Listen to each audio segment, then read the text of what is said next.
Okay, Siman Lamed Vav. Siman Lamed Vav, Halacha Aleph. Tzorich, now we're talking about the writing of the letters themselves. Says the Mechaber, Tzorich ledaktik b'ksivas ha'osios. We've got to be very particular when we write the letters. Sheloi tishtane tzuras shum achas mehen. You're not allowed to change the shape of any letter. V'lo sidme la'acheres, that it should look like another letter. Says the Ramah, lechatchila yichtev b'ksiva tamo. You should write with a perfect script, kamavua batur v'shapoiskim, v'hu yodua etzel ha-soifrim. And that is a script that is well known to soifrim. Miu im shina b'tzuras haksav ein apostle. But if you change the style of writing, then it's okay. So long as you're not changing the letter shape, in other words, it looks like an aleph, it looks like a base, then you're okay. But there are different masoros of how you write, as we're going to describe. Okay, says the Mishnah Berurah. B'chsivas, says the Mechaber, you've got to be very particular. Ledakdik b'chsivas ha'osios, says the Mishnah Berurah in Sifkat Aleph.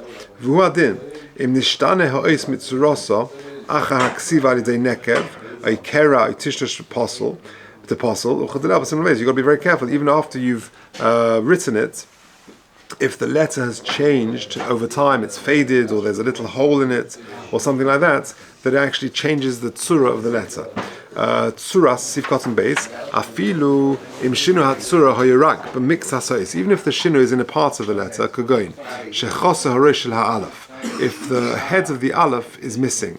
So remember, in Eli, in your book, in page 261, the aleph is made up of the vav, over there, and then two yuds, the upside down yud and the regular yud. If that yud doesn't look like a yud, then you've got a problem. Now you get a kid to read that, and it looks like an aleph. So, but it's still a problem because it's got to have a vav and it's got to have a yud and a yud. And if one of the yud doesn't look like a yud, you've got a problem. So says the Mishnah Berurah, Shina Tzura Hayorak mixes. Even if the shinu of the tzura is in part of the letter, kagoin shechoser harosh aleph, the top of the aleph is missing and it doesn't look like a little yud. A kutz hayud, or for example, the kutz of the yud is missing. So in other words, when you do the yud, it goes across and then it goes down a bit. That little down bit is missing. Or the aleph, the little yuds, they're too thick. So that's like this. Then you can see this, But the aleph it doesn't look like a yud there. It should look like that, a little yud at the top, like that. But instead, you've made it just like a square going down to the vav of the aleph. All of these are problems. Shenoga yud ha'aleph begag ha'aleph. It reaches the roof of the aleph. Like I just said, even if a kid can read it, lo mahani, it doesn't help. That is not an aleph. It's not a proper tzur of an aleph. Okay, or it looks like a different letter.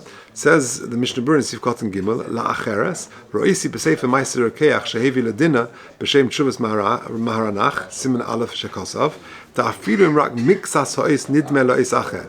Even if part of the letter looks like a different part, possible. U'medivra ha'gra le'el b'siman lam beis u'fisifut ches le'mash makein v'chein kosav pri chodesh b'chsivas tama. So the Mechaber, the Ramah adds and says you've got to write it with a ksiva tama. What does that mean?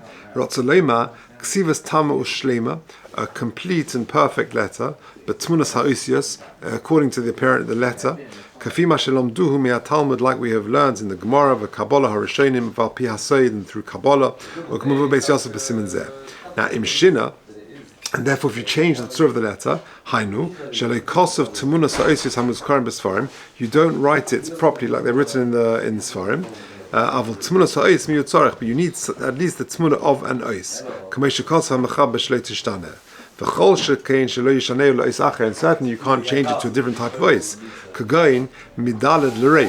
For example, a dalet can become a reish, a base, lechof,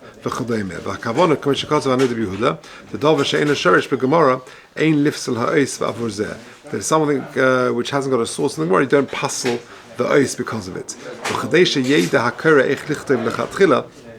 And in order to know that the reader should know how to write, the gam is a prat yesh leshoresh v'humika tmunas ha'osis sheyeh zeh lekuva afilu b'diavad lochach his chazakti b'she'ez Hashem yisbarach v'asisi al zeh kuntrus miyuchad b'soif siman zeh.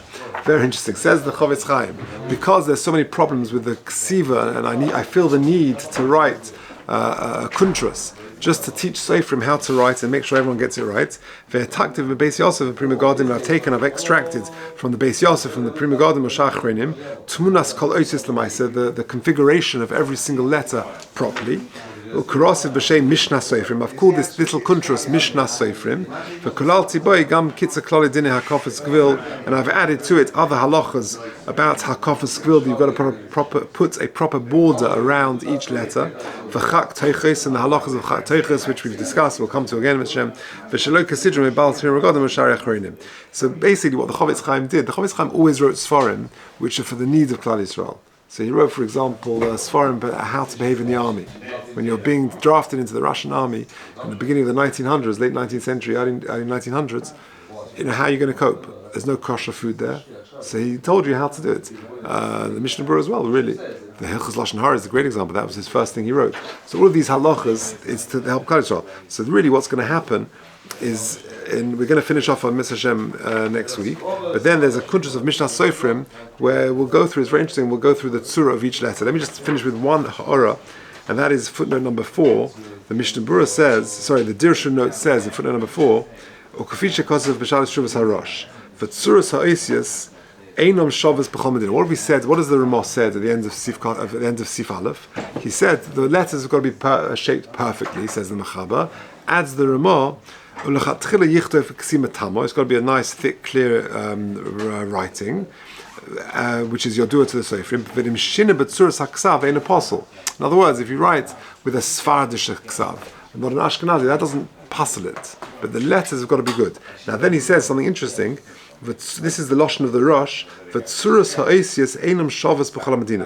The letters in aleph in different countries is going to be different. Right? And listen to what he says. Harba Meshuna Ksav Artseinu, which is very different to our land in Ashkenaz. Mechtav Haaretz Hazoy Sfard. Ve'ein possible Shina Hazeh. That's quoting of the Tshuva of the Rosh. You got to know Jewish history, because the Rosh was, of course, he was the Ashkenaz. Yeah, he was the Talmud of the Marami Rothenburg, which was the Ashkenazi tradition, and he was in Germany, in the 1200s. I think it was the 1200s. And he had to run away because the Maram Rothenburg was put in prison, and after the Maram Rothenburg died, he was next on the wanted list. So he had to run away. He ran to Spain. When he was hiding, he spent a week in the house of the Rashba. Imagine the Rosh and the Rashba sitting down having breakfast together. And then the Rashba died soon afterwards, and they asked the Rosh to be the Rav of Spain. Now Spain is Sfard. And you've got an Ashkenazi German Jew, the Rosh, one of the great Rishonim, who's the Rav in Spain. It was a different world. So he's writing here, now you understand what it means. He says, and I've seen that the Oisius of Ashkenaz are very different from the Ashkenaz of Sfard. So that's what the Ramah means. It doesn't puzzle it, but they've got to just write clearly and according to them, Messiah. Okay.